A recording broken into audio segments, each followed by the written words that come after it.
Jangan lupa subscribe YouTube channel Metro TV News dan jangan lupa nyalakan notifikasinya.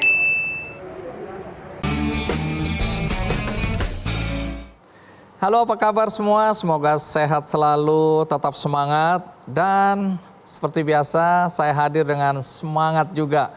Karena semangat ini membuat saya antusias sekali menceritakan kisah para guru. Di Kick Andy banyak sekali saya mengangkat cerita tentang guru-guru inspiratif. Karena saya yakin Anda juga pasti punya pengalaman berkaitan dengan guru-guru Anda semua. Pasti ada kenangan juga. Nah, hari ini saya ingin mengangkat cerita tentang orang-orang biasa yang punya pemikiran luar biasa. Karena dengan segala keterbatasan mereka, mereka mengabdi untuk pendidikan anak-anak Indonesia. Yang menarik, karena mereka sendiri memiliki keterbatasan itu. Semoga kisah mereka ini bisa memberikan semangat juga bagi kita semua, apapun pekerjaan kita. Dan terakhir, nanti ada Menteri Pendidikan dan Kebudayaan Republik Indonesia, Nadiem Makarim, yang akan saya mintain komentar mengenai guru-guru atau pejuang pendidikan yang akan saya tampilkan hari ini.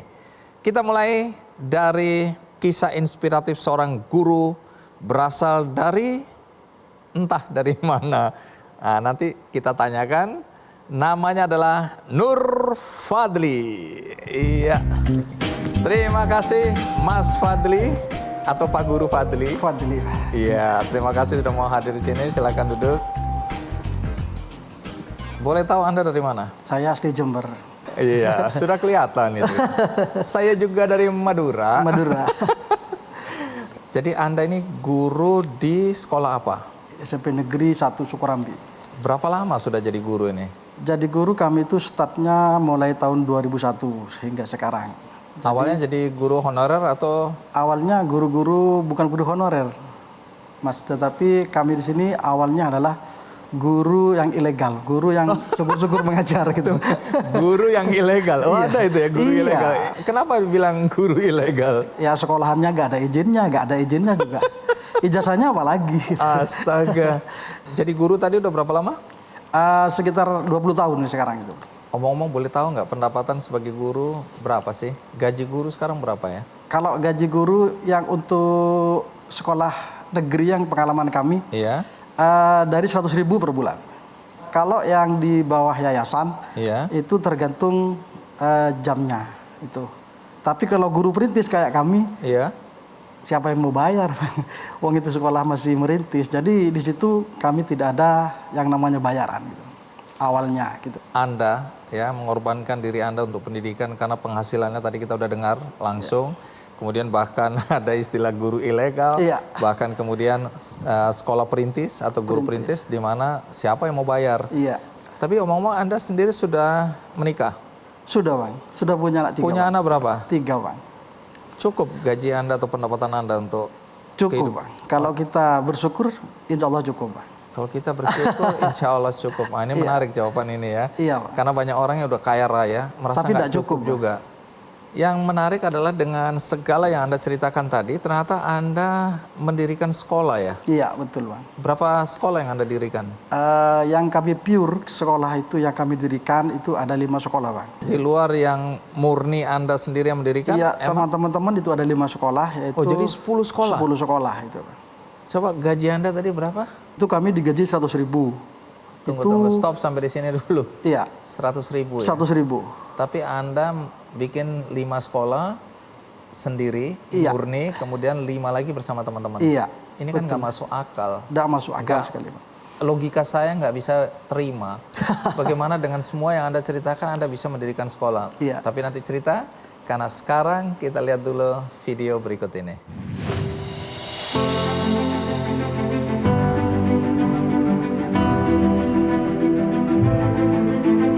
Sebagai seorang guru, Nur Fadli adalah sosok teladan.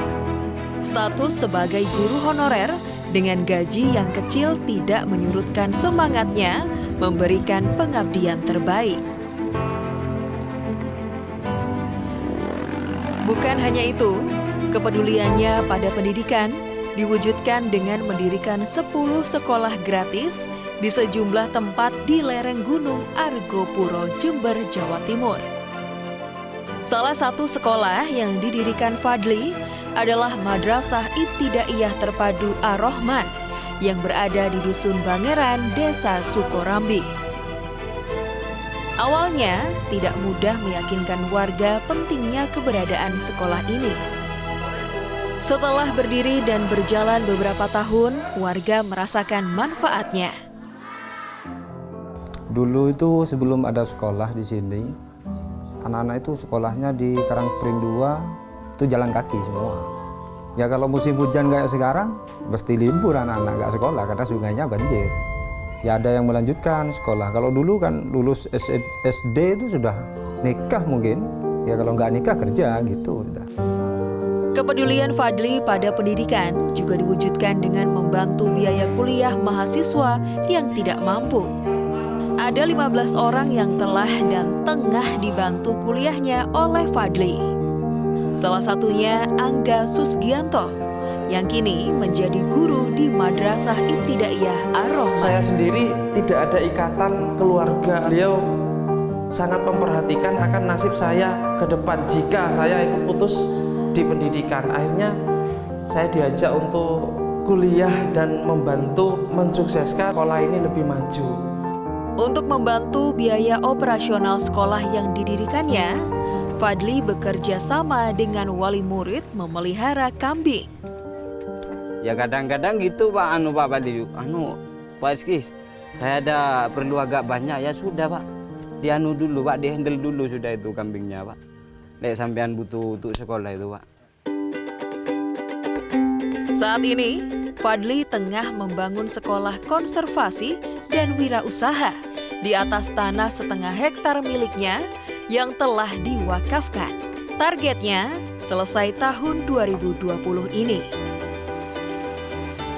Bagi Fadli, hidup harus dapat memberi manfaat bagi banyak orang. Nah, ini pasti banyak orang ingin mendapatkan penjelasan, apalagi mau bangun lagi gitu. Mau bangun lagi sekolah.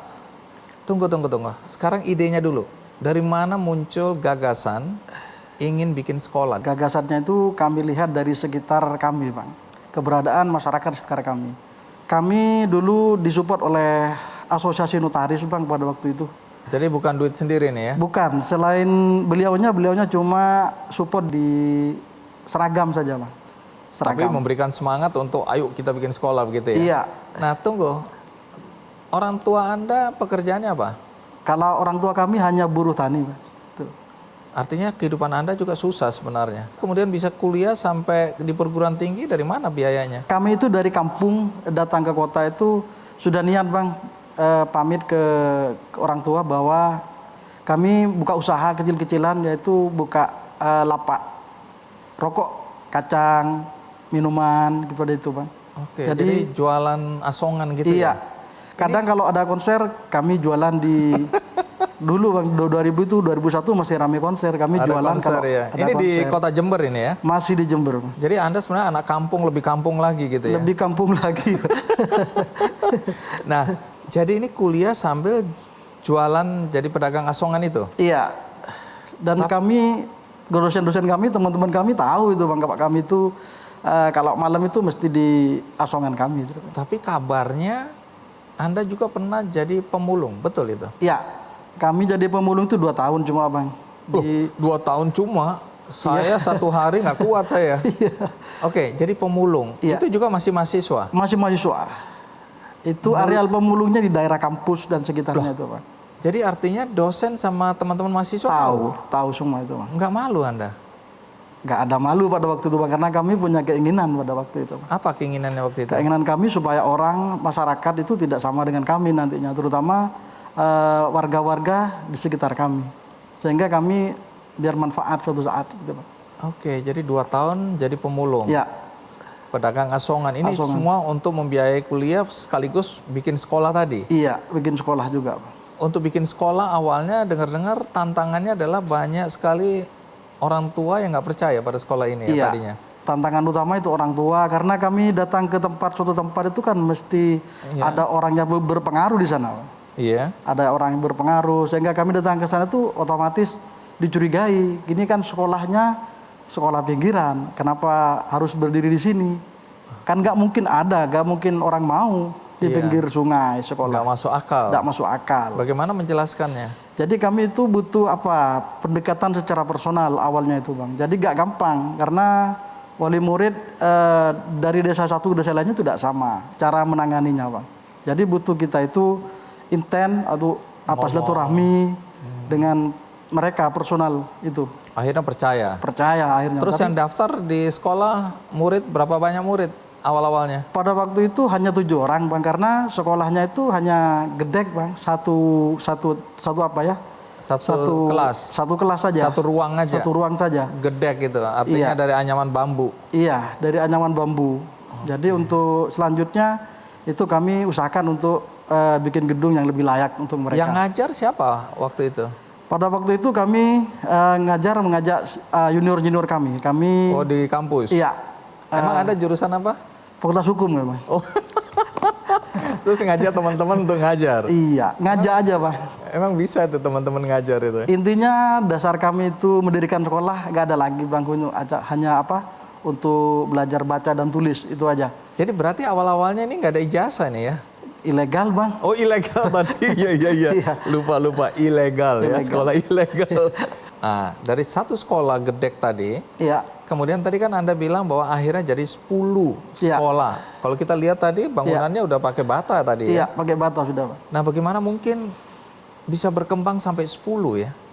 Kami di sini juga disupport akhir-akhirnya oleh HIPMI, Himpunan Pengusaha Muda Provinsi. Karena sudah lihat bahwa Anda mampu menjalankan ya sekolah-sekolah yang sebelumnya, betul. Sehingga lebih mudah orang percaya. Tadi kan ada 7 anak dapat beasiswa sampai perguruan tinggi. Apa yang terpikirkan? Kenapa sampai mau berkorban sejauh itu? Iya.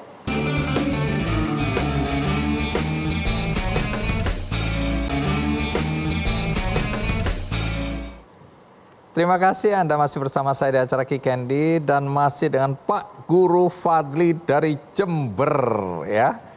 Pak Guru, menarik sekali karena dari mahasiswa aja Anda berjuang untuk bisa jadi sarjana ya, sarjana hukum ya? Sarjana hukum. Sarjana hukum. Terus kemudian waktu mahasiswa karena kesulitan ekonomi jadi pedagang asongan, jadi pemulung 2 tahun lamanya. Tapi bukan saja untuk diri Anda mulai mikirin bagaimana membantu anak-anak generasi muda. Iya. Dan sekarang udah punya 10 sekolah. Iya. Jadi itu tingkat apa aja sekolahnya ini? PAUD, TK, MI, MTS dan Alia untuk sementara ini Bang. Lain yang 2 yang kami dirikan di 2020 ini Bang. Ini berbayar atau? Semuanya gratis, sak baju-bajunya semuanya gratis. Sak baju-bajunya. Jadi semuanya gratis. Gratis, karena disupport oleh Asosiasi Notaris tadi itu Bang. Rupanya Anda punya pergaulan yang cukup luas, cukup baik sehingga banyak orang juga percaya pada niat baik Anda ya. Iya. Nah, sampai hari ini udah berapa banyak murid yang memanfaatkan sekolah-sekolah ini? Banyak sekali Bang. Kalau di daerah yang SMA, itu sudah sekitar 90-an yang kemarin itu Bang, sudah bisa sekolah di sana Bang. Oke. Dan itu pun sudah meluluskan 3 kali sekarang. Sudah lulus 3 kali. Sudah lulus 3 kali. Artinya kalau di total semua yang pernah belajar di situ berapa? Kalau di total itu sekitar 200-an itu semua sudah Pak. Oke. Nah, tadi kan ada 7 anak dapat beasiswa sampai perguruan tinggi. Tapi awal-awalnya itu kami bayar pribadi terhadap kelanjutan yang mau kuliah itu. Oke, kenapa sampai Anda mau berkorban sebegitu jauh? Kan pengorbanan ini udah cukup lah, udah bikin dari SD waktu itu ya, sekarang kan dari TK. SMP tingkatannya, kemudian SMA, lulus kan harusnya udah selesai tugas Anda. Kenapa masih berjuang terus membiayai, ya walaupun sekarang ada beasiswa. Apa yang terpikirkan, kenapa sampai mau berkorban sejauh itu? Iya, itu karena kami juga punya cita-cita, yaitu supaya nanti generasi selanjutnya, orang yang sudah kami rekrut menjadi sarjana-sarjana baru, otomatis mereka itu tidak usah mencari lapangan baru pekerjaan, tetapi kami sudah menyiapkan yaitu untuk jadi tenaga pengajar di sekolah-sekolah kami itu, Pak. Baik, jadi mereka mendapatkan pendidikan lebih tinggi, Iya. tapi di satu sisi mereka juga bisa mengabdi. Bisa ya? mengabdi sejak kuliah itu, Pak. Sejak Karena kuliah. sore kalau gitu Oke. maksudnya. Tadi ada soal ternak kambing itu gimana itu? Itu salah satu Iya, badan sumber usaha milik pembiayaan sekolah, juga. Pak. Badan usaha milik sekolah. Oh, kami. badan usaha milik sekolah. Iya. Peternakan kambing. Iya. Bagi hasil dengan Wali Wali murid. murid. Ya. Kebanyakan wali murid itu kan biar anaknya bisa ke jenjang yang lebih tinggi, wali murid itu minta kepada kami kambing awalnya itu, Pak. Ternyata dengan formulasi itu sekolah kami juga bisa terbantu. Wah, ini bisa ditiru juga nih. Kalau nggak tahu tak ajarin nanti. Oh caranya. iya. Penting itu ya. Bisa. Jadi dari semua yang Anda lakukan, apa perubahan nyata yang terlihat di desa-desa tempat Anda mendirikan sekolah? Iya. Awal-awalnya juga datang ke sana itu banyak wali murid itu pekerja yang Bang, kejahatannya tinggi. Oke. Jadi juga kami memutus rantai dari putra-putra mereka supaya mereka itu tidak melakukan hal-hal yang dilakukan oleh orang tuanya. Negatif Iya. ya. Ya kalau di sini biasanya preman-preman, Iya, ya, kasarnya begitu, Mas. pelaku kriminal Iya. gitu-gitu. Anda nggak mau anak-anak mereka seperti itu ya. Iya. Jadi Anda ingin mengubah nasib dan kehidupan anak-anak ini Betul. supaya lebih baik, lebih sejahtera juga dibandingkan dengan orang tua mereka. Iya. Cita-cita yang mulia. Jadi terima kasih banyak ya, Mas Sama-sama. Fadli, Pak Guru. Masih ngajar sekarang ini ya? Tetap ngajar di SMP Negeri Sukarambi, Bang, sekarang itu. Wow, jadi nggak pernah melepaskan diri dari dunia pendidikan, Tetap. mengajar ya. Terima kasih sudah berbagi cerita inspiratif, Pak Guru Fadli. Ya, sama-sama, Pak. Sampai jumpa, salam buat teman-teman di sana ya. Terima kasih. Iya, sampai jumpa. Sampai ketemu di Jember. Siap. Terima kasih. Baik, itu tadi cerita tentang Pak Guru Fadli dari Jember, Jawa Timur. Dan ada juga cerita menarik tentang Bu Guru. Kali ini Bu Guru Milah Kamilah. Tentu saja dari Bandung. Nah, apa yang dilakukan oleh Guru Milah ini? Mari kita sambut Bu Guru Milah.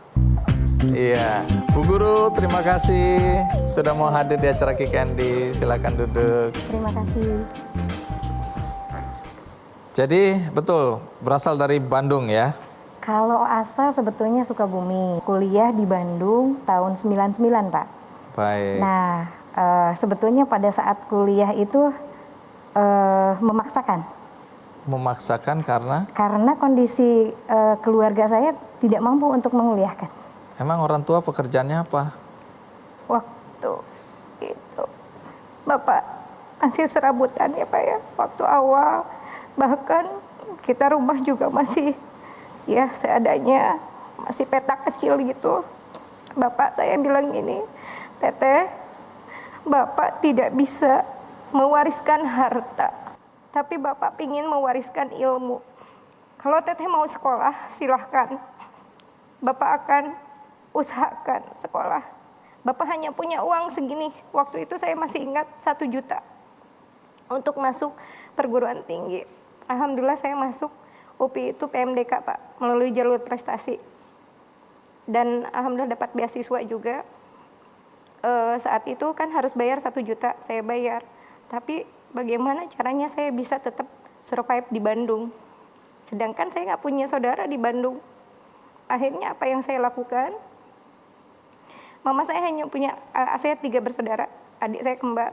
Mama saya yang bilang gini, Teteh, Mama hanya punya uang 200.000.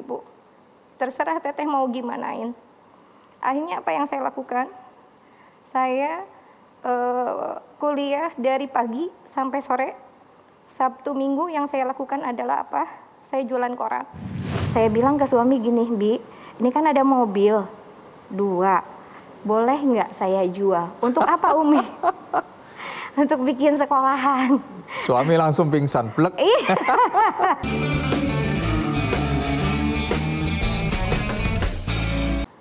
Baik, kita lanjutkan Bu Guru Milah Kamilah. Anda sendiri lahir dari keluarga yang ya bisa dibilang kekurangan ya. dengan 3 bersaudara berjuang untuk bisa kuliah. Ayah bahkan merelakan uang yang segitu-gitunya agar Bu Guru Mila ini bisa masuk ke perguruan tinggi ya. Apakah pernah terpikir bahwa satu hari kelak aku akan bikin sekolah, Ya. mengajar anak-anak miskin supaya tidak merasakan penderitaan seperti yang aku rasakan? Ya, itu terasa oleh saya karena pada saat saya sekolah, mama saya hanya bilang gini, Mama orang lain kok bekal ya teteh, enggak. Teh, sudah bisa sampai sekolah juga sudah alhamdulillah.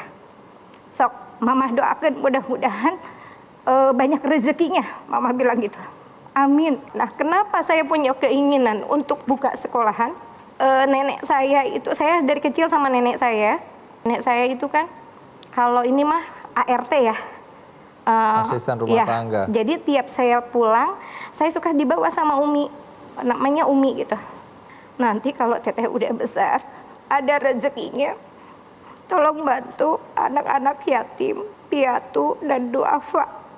Dan semenjak itu jadi termotivasi buat saya. Jadi dari situ muncul keinginan untuk bikin sekolah. Ya, betul. Nah, sekolah ini akhirnya terwujud tahun berapa? Tahun 2016. Ini sudah menikah atau masih menikah. Sudah menikah. Iya. Nah, dengar-dengar Sebelumnya jual mobil untuk bisa iya, bikin sekolah. Betul. Nah, yang paling termotivasi ketika saya jalan-jalan ke belakang rumah saya, itu kan perkampungan. Pada saat jam sekolah, anak-anak masih berkeliaran. Nggak sekolah mereka. Nggak sekolah. Saya bilang, ini kenapa kok masih berkeliaran di luar? Harusnya kan ini anak-anak sekolah. Akhirnya Umi, kita mau sekolah gimana? Untuk makan sehari-hari aja kita nggak punya. Akhirnya saya bilang gini, kalau Umi buat sekolahan, mau sekolah nggak? Mau Umi mau, bayar nggak Mi? Nggak usah, gratis. Bahkan baju dan segala rupa Umi kasih. Wis. Sampai sepatu, Tapi tas. waktu itu terpikir nggak dari mana uangnya nih? Nggak terpikir. Oke. Nggak terpikir dari mana, hanya karena punya keinginan yang kuat gitu aja. Akhirnya saya bilang gini, waktu itu kan masih bulan Maret, nah Juli udah mulai. Umi gimana, jadi nggak bikin sekolah? Jadi, kata Umi teh gitu. Nah, Walaupun belum tahu dari mana uangnya. iya betul. Saya nggak tahu, ini modal nekat. Akhirnya di rumah kan ada garasi mobil ya. Saya bilang ke suami gini, Bi, ini kan ada mobil 2. Terus mobil kan jarang dipakai. Boleh nggak saya jual? Untuk apa Umi? Untuk bikin sekolahan. Suami langsung pingsan, blek. Iya. Reaksi suami gimana itu? Reaksi suami cuman, Hah? beneran Mi? Iya beneran. Emang mau di mana? Itu di garasi ada ruangan, kata saya gitu. Akhirnya di garasi waktu itu cuma 10. Muridnya? 10 murid, ya. 10 jadi murid. akhirnya dimulai? Mulai. Jadi mobil dijual akhirnya? Mobil dijual. Suami rela? Rela. Ikhlas? Ikhlas. terpaksa diinjak kakinya Dengan sama terpaksa, istri. demi cinta katanya. Jadi akhirnya Nah. itulah awal mula bikin sekolah. Betul. Waktu itu muridnya berapa? 10. 10. Sekarang kalau dibilang 85. muridnya, nah ini sekolah gratis. Gratis. Nah, stop sampai di sini dulu supaya penonton nggak penasaran. Bagaimana kalau kita lihat dulu liputan berikut ini.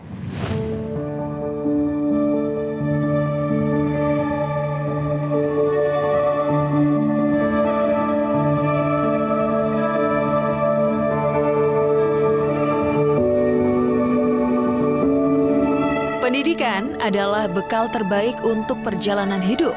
Salah satu tujuan pendidikan adalah mengajarkan hidup itu berharga. Inilah yang dilakukan Milah Kamilah Muslimat, pendiri Yayasan Rumah Kasih Mandiri yang bergerak di bidang sosial dan pendidikan. Keinginan Milah membuka sekolah ketika di sekitar rumahnya ia melihat anak-anak bermain di waktu jam sekolah.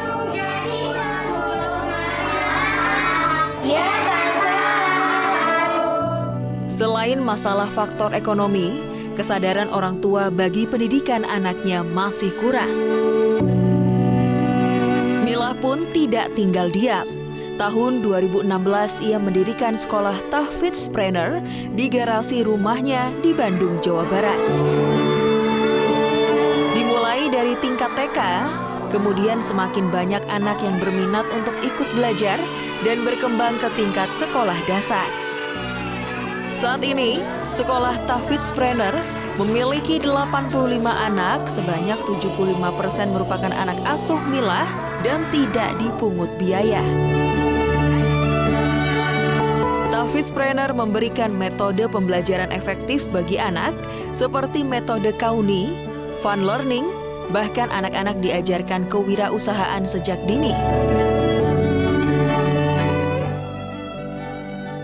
Kepedulian Milah terhadap pendidikan sangat tinggi. Perempuan yang pernah menjadi kepala sekolah terbaik tingkat kota Bandung ini kerap kali belusukan ke rumah warga, sekadar mencari keluarga yang sulit memberikan pendidikan bagi anaknya.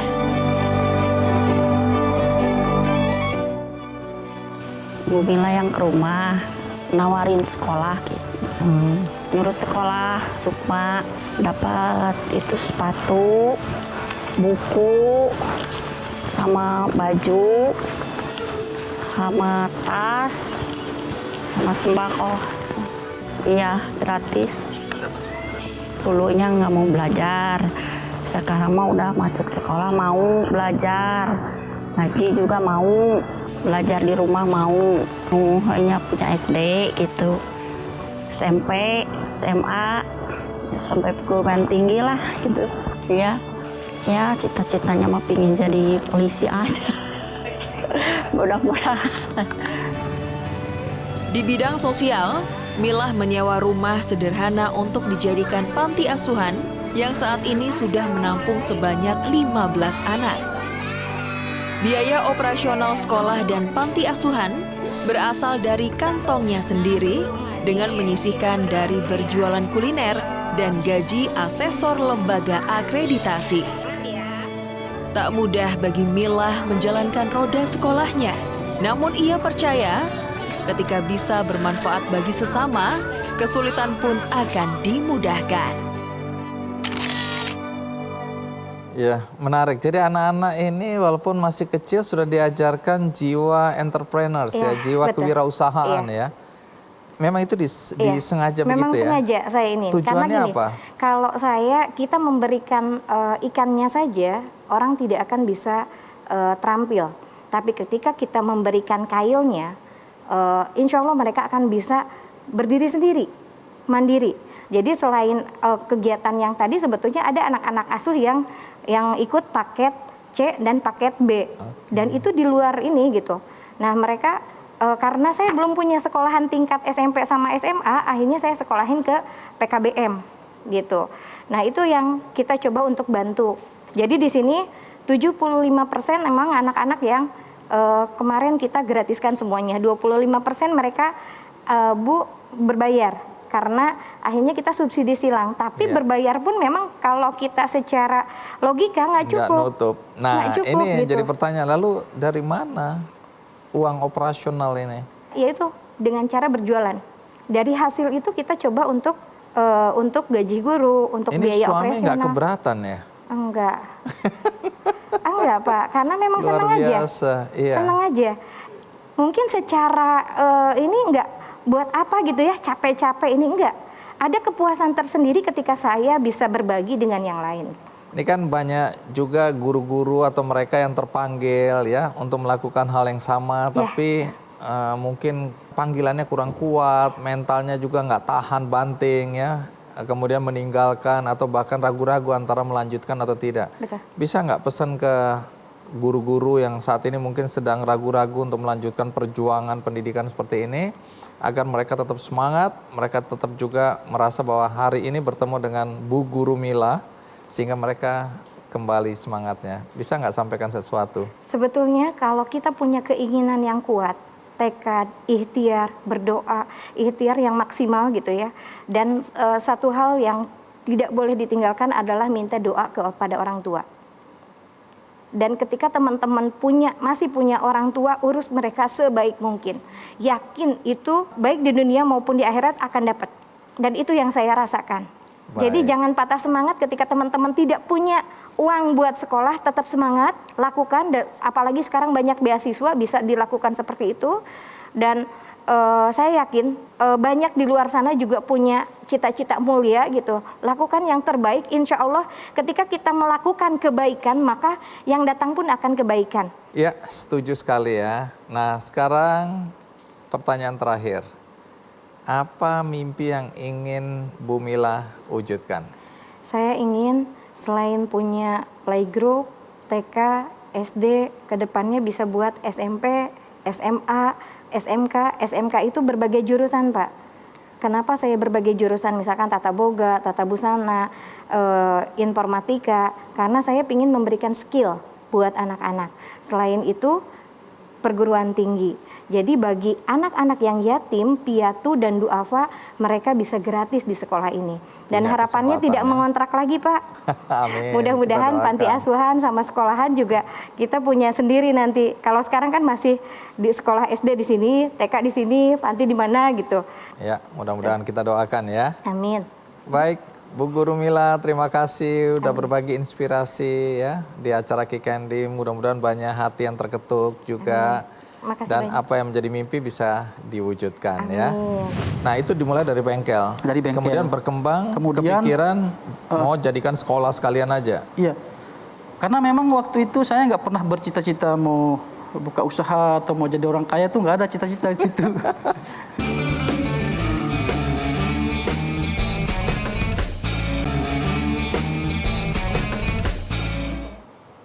Ya, kalau tadi kita sudah mendengarkan cerita tentang seorang pejuang pendidikan Milah di Bandung. Tadi saya sempat sebutkan bahwa pejuang pendidikan yang satu ini datang dari Lombok Timur. Tapi apa yang dia lakukan dan bagaimana dia berjuang untuk pendidikan? Mari kita sambut langsung Khairul Ikhwan.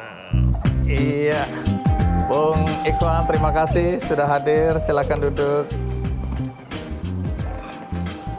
Jadi Anda dari Lombok Timur. Iya, Lombok Timur. Persisnya di mana itu?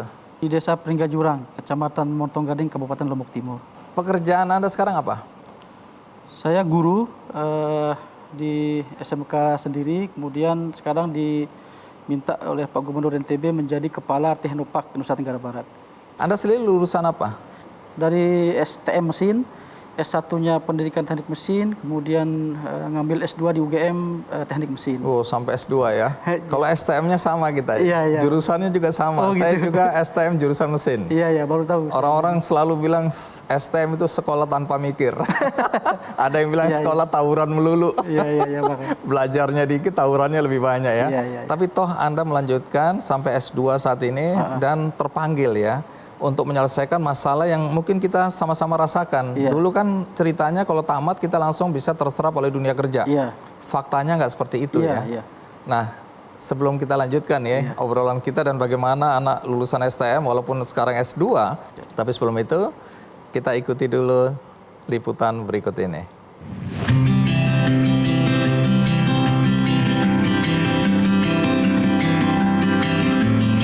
Guru adalah profesi mulia dan memiliki peran penting dalam memajukan sebuah bangsa.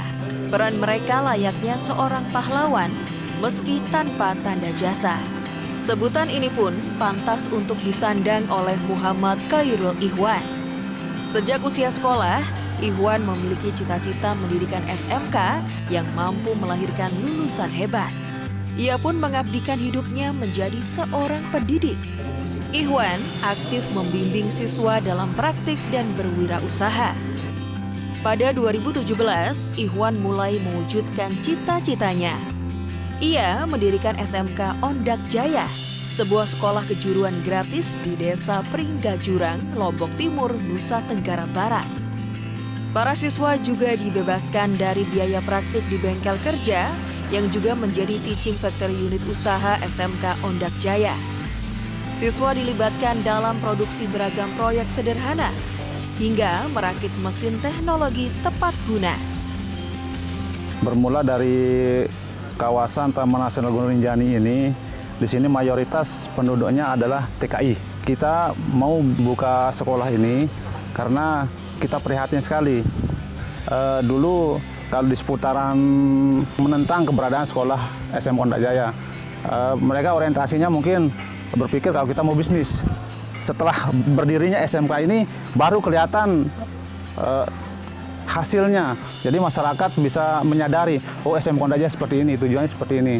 Dari kelas 1 itu kita ajari mereka berwirausaha. Nah, adapun orderan yang didapatkan oleh sekolah itu, mereka bisa masuk di sana untuk membantu pihak teaching factory nanti. Nah, nanti dari sana itu kita bisa memberikan mereka berupa uang transportasi lah. Yang mereka butuhkan bukan hanya uang sebenarnya, tetapi untuk memantapkan skill mereka lagi.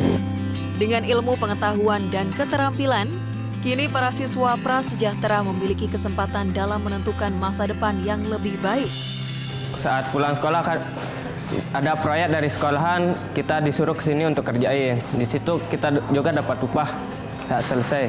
Dan di sini juga visi dan misinya itu menyebabkan saya pengen sekolah di sini. Dibuatnya sekolahan ini kita langsung bisa kerja, lulus sekolah. Perjuangan dan inovasi Ikhwan dalam mendidik telah menarik perhatian pemerintah Provinsi Nusa Tenggara Barat. Saat ini Ikhwan dipercaya untuk menjadi penghubung antara industri dan dunia pendidikan melalui Teknopark Nusa Tenggara Barat. Ia berharap dapat mengembangkan Provinsi NTB dengan meningkatkan usaha lokal berbasis IKR.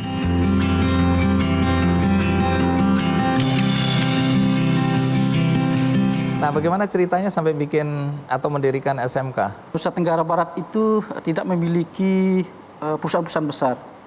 Yang ada hanya IKM olahan gitu. Di sana itu ada IKM olahan bikin komoditi-komoditi unggulan kita kayak jagung, kopi, padi, beras diolah gitu. Nah, ini yang sejalan dengan pemikiran Pak Gubernur Nusa Tenggara Barat, sehingga saya ketemu Pak Gubernur 2016 itu ternyata sejalan pemikirannya kita pada saat kita mulai membuat SMK itu. Apa itu pemikirannya? Bahwa kemakmuran itu bisa dicapai dengan industrialisasi. Industrialisasi itu tidak mesti dengan pabrik-pabrik besar, tetapi dia merdeka mengolah komoditi unggulan di daerahnya sendiri. Dan SMK itu harus bisa mengambil peran di situ. SMK itu harus menjadi trigger, harus menjadi pelaku dari industri kecil itu. Gitu. Nah, SMK pinggiran ini, dia harus mulai digerakkan. Kita harus mulai membangun SMK di pinggiran, karena potensi itu ada di situ. Oke, apa aja potensinya? Hasil alamnya ada di situ, olahannya ada di situ. Kemudian anak-anak tidak mampu ada di situ, nggak mampu mereka sekolah di kota, transportasi dan sebagainya gitu. Anda kan belum punya pengalaman untuk bikin sekolah. Kemudian uangnya dari mana untuk bikin sekolah ini ya? Waktu itu Bang Di, saya ini guru, pemikiran-pemikiran kita agak berbeda gitu. Jadi saya stres sendiri di sekolah itu. Kenapa? Coba jelasin kenapa sampai stres. Begitu pulang kantor gitu, harusnya SMK itu dia 24 jam memfasilitasi siswa, praktik harusnya tak terbatas gitu. Jam 2 udah tutup gerbang misalnya kan.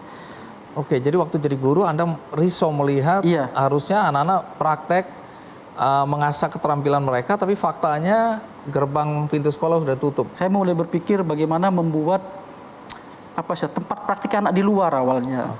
Misalnya di sekolah tidak bisa memfasilitasi anak-anak bekerja sampai sore, sampai malam, itu pengalaman industrialnya itu. Saya membuat bengkel awalnya, bengkel Ondak Jaya. Di situ kita membuat mesin-mesin olahan pangan. Nah, itu dimulai dari bengkel. Dari bengkel. Kemudian berkembang, kepikiran mau jadikan sekolah sekalian aja. Iya.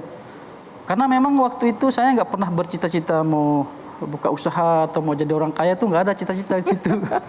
Nah, kalau saya ada itu cita-cita jadi orang kaya itu. Iya benar. Jadi mengalir aja gitu. Sehingga 2017 dapat kita beli tanah dari, kebetulan itu pinjaman dari bank swasta. Kita beli tanah. Ini nekat juga ini pasti ya, minjem bank ini ya. Terus bekas gudang penggilingan padi, kemudian ada anak muda yang coba kita ajak bagaimana berperan dalam kebaikan itu. Gitu. Kalau kita mau cari penghasilan itu nggak ada di sini gitu. Tapi kalau kita mau mengambil peran membuat kebaikan amal kita nanti ketika kita meninggal atau apa, ada di sini gitu. Apa yang ada dalam pikiran Anda? Bagaimana nanti operasionalnya dan bayar gurunya, penyediaan sarana dan prasarana belajar itu terpikirkan nggak waktu punya niat seperti itu? Mengalir saja, bahwa ada keyakinan saya bahwa kalau kita ngurus urusan orang banyak, nanti Allah yang akan mengurus urusan kita gitu. Di awal-awal memang kita bayar guru sendiri gitu. Kita dapat dana BOS itu tahun kedua, kemudian selebihnya kita tidak pernah terlalu banyak mempedulikan atau dapat mengejar bantuan atau apa. Yang penting mari kita bergerak. Saya selalu tekankan kepada teman-teman guru bahwa apa yang ada ini kita bisa berprestasi gitu. Baik, jadi sebenarnya apa yang diajarkan di SMK ini yang mungkin berbeda dengan sekolah lain? Tadi keterampilan membuat alat-alat ya yang dibutuhkan untuk industri, terutama di pertanian misalnya. Itu apa persisnya yang dibuat? Kami memulai mencoba anak-anak ini bisa pada lulusannya nanti bisa membuat permesinan mesin-mesin teknologi tepat guna gitu. Karena itu yang dibutuhkan oleh daerah kami di Nusa Tenggara Barat. Kayak misalnya open roti, kemudian mesin penggiling jagung, kemudian itu bisa dibuat di situ. Ya. Terus? Kelas 1 itu mereka praktik pakai material sisa. Jadi kalau mereka tak terbatas, silahkan sepuasnya praktik itu. Karena sisa-sisa dari teaching factory ini sebelum kita kilokan, diobrak-abrik dulu sama anak-anak kelas 1 gitu. Jadi, silahkan dengan kreativitas mau bikin apa, ini materinya gitu ya. Toh juga nanti harga kiloannya sama. Kalaupun gagal. Iya. Oke. Ya kelas 1 praktik pakai itu gitu sepuasnya. Kemudian kelas 2 nanti mana yang baik dari hasil-hasil bekas itu nanti yang dikembangkan, yang dipakai untuk misalnya kayak engsel, kayak misalnya ada pengunci-pengunci. Iya. Nah karena pengalaman mereka kelas 1 sampai kelas 2 itu, kelas 3 mereka sudah terlibat dalam order pembuatan mesin di teaching factory itu. Tadi ya kalau dilihat Anda melibatkan mereka untuk bekerja betul-betul ya di bengkel ya, karena dikasih penghasilan juga, uang saku lah ya. Ya ganti bensin lah datang. Ganti bensin. Keterampilan dapat, uang juga dapat sebenarnya ya. Iya. Dan akhirnya sampai sekarang itu kami meluluskan tahun pertama kemarin 20 orang siswa kita sudah seluruhnya terserap untuk membantu IKM. IKM kita yang awalnya bikin trali, pagar, kanopi itu dengan kehadiran siswa kita itu sudah mulai tertarik untuk membuat mesin-mesin olahan. Sekarang saya 2018 dipinjam sementara dari guru di SMK Negeri 1 Selong, kemudian ditaruh menjadi kepala Teknopark NTB gitu. Sains Teknologi Industrial Park Nusa Tenggara Barat. Di situ ide-ide yang selama ini terpendam puluhan tahun itu Bang Andi mulai bisa direalisasikan. Muncul kembali gitu. Ya. Kami memitrakan SMK dengan IKM, kemudian Pemda kita upayakan membeli mesin-mesin olahan itu. SMK yang belum mampu membuat mesin itu kita mitrakan dengan IKM gitu. Jadi IKM-nya berkembang, SMK-nya berkembang sehingga nanti terjadi kemitraan gitu. IKM antar IKM dengan investor, SMK dengan SMK gitu. Kita cari dia gitu. Pertanyaan saya yang pertama, Mas Ikhwan, adalah sekarang apa yang benar-benar dibutuhkan dari pemerintah? Wah, grogi Pak Guru ditanya menteri. Kalau ditanya Andi Noe kayaknya lancar, begitu menteri yang tanya langsung kedap-kedip.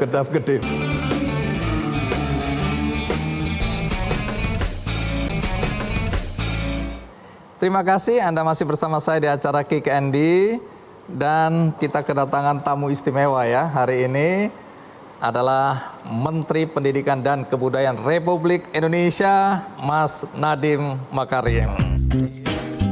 Terima kasih Mas Nadiem, Mas Menteri. Terima kasih. Luar biasa ceritanya. Iya, silakan duduk. Nah, tadi sempat mengucapkan luar biasa ceritanya. Luar biasa. Nah, saya mau tahu komentar karena orang-orang seperti Pak Guru Ikhwan ini itu banyak di Indonesia. Cuma mereka tidak terekspos ke permukaan karena mereka bekerja dalam sepi, dalam diam. Nah, komentar Anda untuk orang-orang pejuang pendidikan yang seperti ini yang ada di Indonesia. Pertama saya mau bilang sama Mas Ikhwan, ini suatu kehormatan buat saya bisa ketemu guru penggerak seperti Mas Ikhwan. Wow. Luar biasa. Dan itu namanya, kata kuncinya itu guru penggerak. Guru penggerak. Guru penggerak. Dan guru penggerak itu guru yang bergerak tanpa disuruh dan selalu akan berpihak kepada murid. Itu. Dan guru itu secara otomatis akan mencari ilmu dan kompetensinya sendiri. Dan banyak banget Mas Andy, banyak banget guru-guru penggerak di seluruh provinsi dan daerah-daerah Indonesia. Cuman benar tadi kata Mas Andy, mereka banyak yang belum dimerdekakan, banyak yang belum dibantu, dan banyak yang belum terekspos. Jadi saya salut banget sama Mas Hendy untuk telah mengekspos seperti Mas Fadli tadi sama Mas Ikhwan, ini luar biasa episode ini. Saya udah baru pulang-pulang dari beberapa daerah. Iya, apa yang Anda lihat di daerah? Luar biasa, saya baru dari Gianyar, Ubud, Bali, dan ada TK.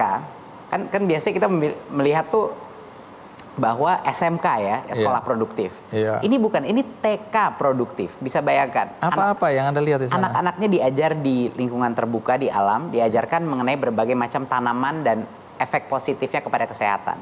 Wow. Tapi sekalian orang tua anak-anaknya juga diajarkan bagaimana menanam barang-barang ini, tanaman-tanaman ini, lalu dibeli oleh TK-nya, lalu dia jual kepada para pengunjung kesehatan yang membeli. Jadi orang tuanya mendapat penghasilan, bukan hanya tidak bayar, tapi mendapat penghasilan. Jadi luar biasa, saya salut sama SMK-nya Mas Ikhwan di Lombok, tidak memungut biaya. Ini sama juga, mereka tidak memungut biaya. Tunggu, jadi dengan cerita tadi pesan moral Anda apa ini? Bahwa guru-guru penggerak seperti ini mencari solusi-solusi inovatif untuk bisa membantu anak-anaknya dan keluarganya anak-anaknya. Itu luar biasa. Dan di mana mereka itu sebenarnya social entrepreneur. Social entrepreneur, mereka tahu bahwa oke, kalau tidak ada dukungan dari luar, kita harus membuat sekolah ini produktif sehingga kita bisa menanggung semua biaya untuk anak-anak. Jualan tanaman, jualan keterampilan membuat peralatan untuk mensubsidi ke operasional dari ajar mengajar di sekolahnya. Betul. Jadi ini yang Anda maksud dengan guru penggerak tadi. Nah, ini mumpung Anda ketemu guru langsung nih. Jadi boleh tanya-tanya ini, apa yang Anda ingin tahu dari orang-orang yang seperti ini?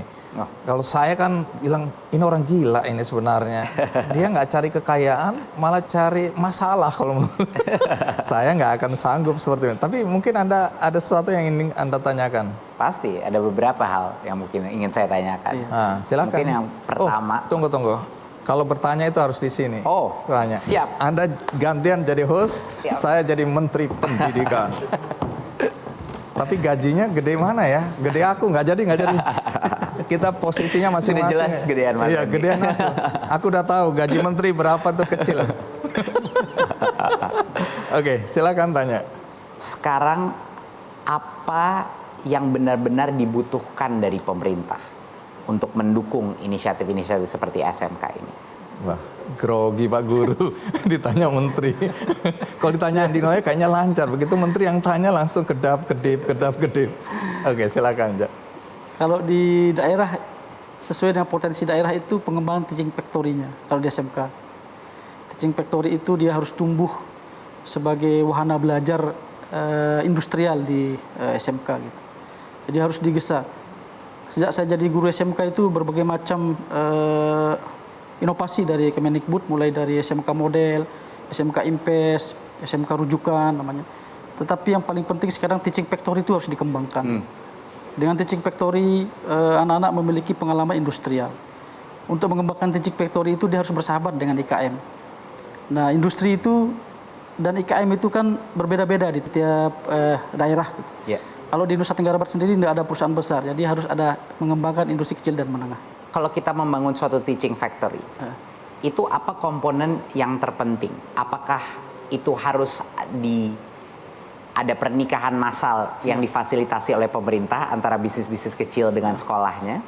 Dan itu yang pertama. Dan yang kedua adalah, apakah kurikulum nasional menjadi beban dari sisi waktu juga? Jam waktu yang boleh diajar. Kalau kan dalam SMK masih ada berbagai macam hal yang harus diajarkan kurikulum. Jadi apakah fleksibilitas kurikulum itu penting apa tidak? Iya, di sekolah itu harus mampu mengadaptasi dengan kondisi daerahnya.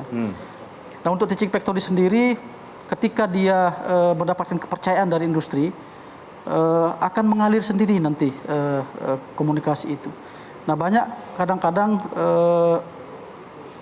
pimpinan atau kepala sekolah itu tidak mampu menjalin komunikasi dengan industri. Industri itu paling sulit diundang ke sekolah. Siapa itu, bagaimana gitu. Jadi kalau tidak ada komitmen yang baik, sulit untuk mereka bekerja sama gitu. Jadi perlu ada selain kawin massal, kawin paksa kelihatannya. Dan itu yang kami lakukan di SMK Undak Jaya itu, ketika tidak ada fasilitas itu mereka bergantian blok ke industri, ke IKM kita. Ada yang 6 orang, 7 orang itu membantu di IKM itu sebagai pengalaman industrialnya. Oke, Mas Menteri cukup ya. Kalau enggak nanti Anda jadi host, gaji Anda naik, saya gajinya turun. Bagus, saya terlalu nyaman mungkin. Iya, jangan. Nggak boleh nyaman, tukar lagi. Omong-omong gaji menteri berapa sih? Udah, nggak usah dipikirin. Nggak usah dipikirin. Setiap menteri yang saya tanya selalu Andino ya tekor. Kalau jadi menteri mikirin duit, mendingan nggak usah jadi menteri. Nggak usah jadi menteri, iya. Oke, lebih baik punya startup aja ya, duitnya lebih banyak. Oke, tapi menarik ya. Apa pentingnya sebenarnya guru penggerak ya yang Anda dorong sekarang ini, sekolah penggerak, guru penggerak, memerdekakan guru. Kenapa ini jadi penting dalam dunia pendidikan di Indonesia saat ini? Memerdekakan guru dan mencari guru-guru yang punya potensi menggerakkan suatu sekolah. Itu adalah satu-satunya cara kita meningkatkan kualitas pembelajaran untuk murid-murid kita. Orang-orang suka ada mispersepsi bahwa perubahan di dalam suatu kualitas pembelajaran itu bisa dilakukan orang di luar sekolah. Itu mustahil. Perubahan yang harus terjadi adalah perubahan orang-orang dewasa di dalam sekolahnya. Kepala sekolah sebagai kepala perubahan itu, kepala organisasi dan guru-gurunya. Dan itu satu tim, Mas Hendy. Ini adalah unit of change. Unitnya adalah sekolah. Jadi, kenapa guru penggerak itu luar biasa pentingnya? Guru-guru penggerak itu diidentifikasi berdasarkan bukan hanya kompetensi mereka sebagai guru, tapi kemauan dan kemampuan mereka untuk menjadi pemimpin dan mementor guru-guru yang lain. Seperti Mas Ikhwan ini, udah jelas guru penggerak. Saya nggak harus tes beliau. Udah kelihatan, ini guru penggerak. Dan karena itu, pool guru penggerak ini akan menjadi di masa depan kepala sekolah dan pengawas-pengawas di seluruh Indonesia. Ini adalah leadership masa depan sekolah-sekolah kita. Kita juga harus ada guru-guru yang baru masuk sistem pendidikan ini, harus dengan kriteria yang sangat jelas, dengan uji kompetensi, dengan kualitas yang baik. Untuk standar untuk menjadi guru di Indonesia harus meningkat, dan karena itu transformasi PPG program kita dan apa yang dites pada saat lulus itu sangat penting dan akan kita lakukan suatu standar yang jelas secara nasional. Dan bukan cuma itu, sistem pelatihan guru yang ada. Mas Ikhwan di sini sudah sadar bahwa untuk melatih anak suatu kompetensi yang berhubungan dengan kewirausahaan, dia harus seperti kerja di suatu bisnis, kecil. Guru tidak ada perbedaan. Untuk guru menjadi lebih baik, dia harus dilatih di dalam kondisi sekolah. Nggak bisa dikumpulkan saja di satu hotel, ada seminar, ada PowerPoint, habis itu setelah itu mereka menjadi kompetensi yang lebih baik. Tidak mungkin. Tapi di luar itu, seperti yang saya bilang, kenapa saya menanyakan mengenai kurikulum, Mas Hendy? Kalau kita tidak memberikan kemerdekaan kepada guru-guru untuk menentukan sesuai dengan asesmen yang dia lakukan untuk muridnya, anak-anak saya ini di level mana? Pada saat sekarang situasinya semuanya dipukul rata, Mas Hendy. Anak umur 4 SD mau di Papua, Jogja, Jakarta, Maluku, Rote, semuanya sama, harus bukunya, angkatannya sama, level kompetensinya sama. Padahal anak-anak itu bervariasi di dalam satu kelas pun. Ada anak-anak yang mungkin level kompetensi matematika di sini, tapi bahasanya di sini, dan lain-lain. Kita harus memberikan kemerdekaan pada para guru untuk bisa menentukan, saya ini mau mengajar mana yang pas untuk anak saya, di level mana yang pas. Jadi ini adalah konsep bahwa kurikulum itu harus fleksibel, di mana guru diberikan hak untuk menentukan berdasarkan diagnosis saya, kelompok ini sebaiknya dilakukan level ini, dan lain-lain. Dan kalau kita tidak memerdekakan kurikulum, proses bekerja guru, dan lain-lain, dibebani dengan begitu banyak tumpukan administrasi, kapan ngajarnya? Kapan dia bisa memberikan diferensiasi? Kelompoknya dibagi-bagi, mana yang lebih cocok? Kapan dia bisa melakukan inovasi? Nggak mungkin. Bayangkan Mas Hendy, kita menuntut anak-anak kita kreatif, kolaboratif, dan inovatif. Tapi kalau kita tidak membiarkan guru-guru kita berkreasi, mengambil resiko, berinovasi, dan menentukan yang terbaik untuk murid-muridnya, ya gimana itu bisa terjadi? Ini menarik sekali karena itu yang menjadi persoalan kita selama ini. Nah, untuk mempertajam statement Anda tadi, saya ingin tahu nih, misi Anda dalam dunia pendidikan kita. Anda punya pengalaman luar negeri, Anda punya pengalaman teknologi, karena teknologi sekarang nggak bisa dinafikan, berkembang begitu pesatnya, sehingga kita nggak bisa pura-pura tidak tahu bahwa perkembangan teknologi itu terjadi di seluruh dunia. Nah, misi Anda sebagai seorang menteri? Dunia akan berubah begitu cepat. Kita harus memberikan skill atau kompetensi-kompetensi di sistem pendidikan kita yang mempersiapkan anak-anak kita untuk perubahan yang akan selalu terjadi semakin cepat. Kalau sistem pendidikan kita tidak melatih kerja secara kelompok, teamwork. Kalau sistem pendidikan kita tidak komponen project based, tidak besar, saya tahu pasti nih Mas Ikhwan langsung ngaku-ngaku, iya, berkarya, Mas Endi, berkarya, bukan duduk dengerin orang. Kalau anak-anak kita di dalam sistem pendidikan kita tidak biasa bertanya dan berdebat, satu arah saja, mereka akan tenggelam di dalam perubahan yang disebabkan oleh teknologi disruption yang akan terjadi di masa depan. Dan itu yang saya takuti, dan itu yang misi saya adalah untuk memastikan bahwa anak-anak kita pada saat keluar dari sistem pendidikan itu mereka bukan hanya nggak tenggelam, tapi mereka bisa berenang dengan handal. Tentunya ini tidak mungkin dicapai dalam 5 tahun ya, Mas Endi, saya harus bilang itu. Proses ini harus paling tidak 10-20 tahun proses transformasi ini. Tetapi harus kita mulai sekarang, dan yang saya usahakan, misi saya dalam 4-5 tahun ke depan adalah untuk menciptakan perubahan yang nggak bisa diputar balik lagi. Itu adalah misi saya. Insya Allah tercapai. Setuju. Jangan sampai ganti menteri, ganti kurikulum, pusing kita. Mundur ke belakang lagi dari nol, berangkat 5 tahun lagi, mundur lagi dari nol, dan seterusnya. Jadi ini nanti kalau udah jalan nggak bisa diputar kembali ya. Dan juga di masa pandemi ini, walaupun banyak sekali kesulitan masa PJJ ini, dan saya sadar semua anak ingin kembali ke sekolah. Saya sadar itu banget. Orang tua juga udah pada stres. Saya juga orang tua PJJ, saya juga stres. Tenang. Ya, sabar kita semua ya.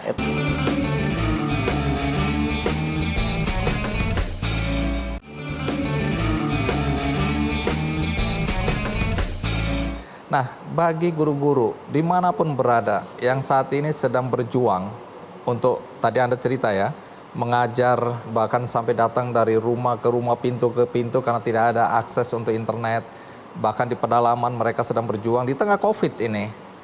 Nah, adakah sesuatu yang Anda bisa sampaikan untuk memberikan semangat pada guru-guru yang sampai saat ini berjuang agar anak-anak didik mereka tetap mendapatkan manfaat pendidikan yang baik, agar mereka bisa tumbuh dan berkembang dan bisa bersaing dengan bangsa-bangsa lain di dunia? Pertama, Mas Endi, mohon maaf tapi mungkin jawaban saya sedikit berbeda. Apa itu? Daripada memberi semangat, bagaimana kalau saya berikan tindakan? Ini lebih menarik. Coba jelasin. Saya rasa negara ini seneng guru ini. Saya rasa negara ini banyak suruh semangat. Tapi kita defisit tindakan. Aksi. Oke, tindakan ya? apa yang mau Anda ambil? Yang satu, dana BOS sudah kita relaksasi. Itu dana untuk sekolah-sekolah. Dan kepala sekolah bisa menggunakannya untuk membantu para guru honorer secara bebas, ataupun segala kebutuhan gawai, laptop, dan lain-lain. Yang tadinya dibatas-batasi. Iya. Ini kita bebaskan. Jadi ini untuk mereka. Kedua yang kita lakukan, baru saja guru-guru honorer 2 juta kita bantu. Sekarang dalam proses memberikan 2 juta guru honorer dan tenaga pendidik 1,8 juta rupiah. Ini adalah bantuan subsidi upah di masa pandemi ini. Dan di luar itu kami mendengar ada beban yang luar biasa besarnya dari sisi melakukan PJJ. Jadi bantuan kuota 7 triliun itu kami keluarkan juga. Guru stres, kami langsung lompat melakukan penyederhanaan kurikulum. Masih banyak yang belum menggunakan penyederhanaan kurikulum. Apa itu? Standar pencapaian kompetensinya kita ringkas secara dramatis. Standar pencapaiannya bahkan kita turunkan sampai 40% untuk fokus sama yang esensial. Biar guru-guru tidak merasa tertuntut harus kejar tayang kurikulum. Jadinya nggak bikin anaknya stres juga. Saya selalu mendengar anak-anak stres dengan tugas yang berlimpah gitu, dan ya? Itu kasihan kita. Jadi kita langsung melompat untuk melakukan itu, untuk memitigasi stres itu.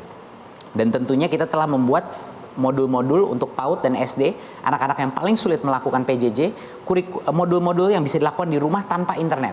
Yang bisa guru-guru itu bisa membimbing orang tua untuk melaksanakan modul-modul itu. Saya di rumah, saya punya anak 3, jadi 2-nya harus saya yang mengajar. Ya, jadi saya mengimplementasikan ini di rumah saya sendiri. Jadinya pemerintah itu hadir bukan hanya memberi semangat, tapi kita memberikan tindakan nyata selama ini untuk membantu. Dan masih banyak lagi yang akan kita lakukan tahun depan. Ada berbagai macam inisiatif untuk guru, seleksi guru honorer yang lebih demokratis dan terbuka untuk tahun depan, dan yang lulus seleksi bisa mendapat P3K, dan ada berbagai macam proses transformasi kebijakan anggaran tahun depan yang akan berpihak kepada 3T, kepada daerah-daerah di 3T yang selama ini benar-benar menurut saya dan menurut Kemendikbud belum cukup dibantu. Gunakanlah krisis ini untuk memperkuat diri dan gunakanlah krisis ini untuk memacu perubahan yang lebih cepat lagi. Biar kita keluar dari krisis ini, kita bisa melompat ke depan untuk menuju SDM yang unggul. Itu pesan saya mungkin. Oke, keren. Jadi bukan cuma pesan memberikan semangat saja, tapi tindakan nyata. Indobarometer kan dari hasil surveinya, menteri dengan kategori yang bekerja dengan efisien dan efektif adalah Menteri Pendidikan dan Kebudayaan. Itu artinya Anda. Apa sebenarnya yang Anda lakukan, Anda ubah, sehingga kemudian dari survei itu Anda dianggap paling efisien, paling efektif dalam menjalankan tugas sebagai menteri? Apa perubahan yang Anda lakukan? Pertama, saya sangat mengapresiasi hasil survei itu dan itu bisa menyemangati tim Kemendikbud untuk terus berkarya. Tapi mungkin untuk menjawab pertanyaan Mas Andy, kenapa, apa yang kita telah lakukan untuk itu? Satu, kecepatan kita mengambil tindakan. Sudah misal contohnya, sudah mungkin berpuluh-puluh tahun ya, ini polemik antara ujian nasional itu ditiadakan atau apa, itu udah lama sekali gitu, mungkin udah 15 tahun atau apa. Tapi dalam waktu 6 bulan kita berhasil mendorong itu dan akhirnya kita keluarkan. Karena menurut kita itu adalah instrumen diskriminasi kepada yang mampu bayar bimbel sama yang tidak mampu bayar bimbel. Jadi itu adalah mungkin masyarakat melihat betapa cepatnya kita melakukan hal-hal yang cukup berani lah, bisa dibilang cukup berani. Dan juga di masa pandemi ini, walaupun banyak sekali kesulitan masa PJJ ini, dan saya sadar semua anak ingin kembali ke sekolah. Saya sadar itu banget. Orang tua juga udah pada stres. Saya juga orang tua PJJ, saya juga stres. Tenang, ya sabar kita semua. Coba diulang lagi. Saya juga stres. Saya juga stres. Saya juga stres. Harus Zoom, habis ngajar, Zoom, baca buku buat anak saya, Zoom. Buka modul literasi, baca buku. Jadi ya sama, bisa memahami saya bersama dengan ya. Anda gitu loh. Tapi menurut saya adalah walaupun masih banyak ketidaknyamanan dengan PJJ dan berbagai macam hal dan banyak isu-isu yang masih belum terselesaikan, namun kelihatan niat baik dari Kemendikbud. Kelihatan bahwa kita agendanya cuma satu dan hanya satu. Apa yang terbaik buat anak-anak kita, anak-anak dan mahasiswa kita. Itu adalah agendanya. Dan semua yang kita lakukan dari sisi guru, dari sisi kebijakan, dari sisi anggaran, itikatnya adalah untuk itu. Nah, terakhir ini, Mas Menteri, di KKN itu sering sekali saya undang guru-guru yang berjuang dengan segala keterbatasan. Dan tentu saja sekolah-sekolah yang membantu, artinya menginisiasi anak-anak untuk belajar walaupun tidak membayar. Nah, ini banyak sekali juga. Bisakah Anda juga memberikan semangat lah, walaupun mungkin tidak tindakan nyata, tapi bahwa Anda tahu mereka ada, mereka hadir, mereka tidak sendirian. Mereka harus tahu, Mas Andy, bahwa yang ujung-ujungnya akan merubah masa depan generasi kita adalah mereka. Tugas saya adalah untuk mengempower guru-guru penggerak dan kepala-kepala sekolah penggerak dimanapun di Indonesia untuk punya sumber daya, untuk punya dukungan, untuk punya teman curhat, untuk punya kebebasan atau kemerdekaan, untuk merealisir visi mereka. Jadinya mereka itu, Anda, para guru-guru penggerak di sana, di seluruh Indonesia ini, sadarilah bahwa saya dan kementerian ini, prioritas kita adalah untuk bisa melepaskan potensi Anda. Karena Anda lah, bukan kita, yang akan melakukan perubahan itu. Terima kasih ya Mas Nadiem Makarim ya sebagai Menteri Pendidikan dan Kebudayaan. Mudah-mudahan apa yang Anda sampaikan ini memberikan energi baru bagi para guru pejuang pendidikan dimanapun mereka berada. Dan semoga ini membuat Indonesia mampu bersaing dengan bangsa-bangsa lain di dunia. Amin. Di waktu-waktu yang akan datang. Sekali lagi terima kasih untuk inspirasinya. Ya, terima kasih juga Mas Iwan untuk apa yang Anda lakukan. Dan bagi Anda seperti biasa yang ingin mendapatkan buku, hari ini saya membagi buku judulnya Gratitude. Buku ini bisa Anda dapatkan dengan cara yang mudah, yaitu melalui kuis di Twitter Kick Andy Show, juga undian di website kickandy.com. Dan bagi Anda tadi yang baru mengikuti episode kali ini dari tengah, jangan khawatir karena kami menayangkan ulang di metrotvnews.com. Juga ada cuplikannya di YouTube Kick Andy Show. Dan bagi Anda yang terpanggil untuk berbuat baik, Anda bisa melakukannya dengan mudah, didukung oleh teknologi. Dari rumah Anda tinggal klik benihbaik.com dan Anda bisa berdonasi untuk membantu saudara-saudara kita, mungkin juga para guru di berbagai daerah. Bagi mereka yang ingin juga mendirikan sekolah-sekolah, Anda bisa memilih di situ dan Anda bisa berbuat baik dengan berdonasi. Akhirnya semoga cerita tentang guru-guru ini memberikan semangat juga bagi kita untuk bangkit dari suasana dan situasi pandemi COVID ini, dan juga kita harus yakin bahwa kita akan mampu melalui masa-masa sulit akibat pandemi COVID. Sampai jumpa.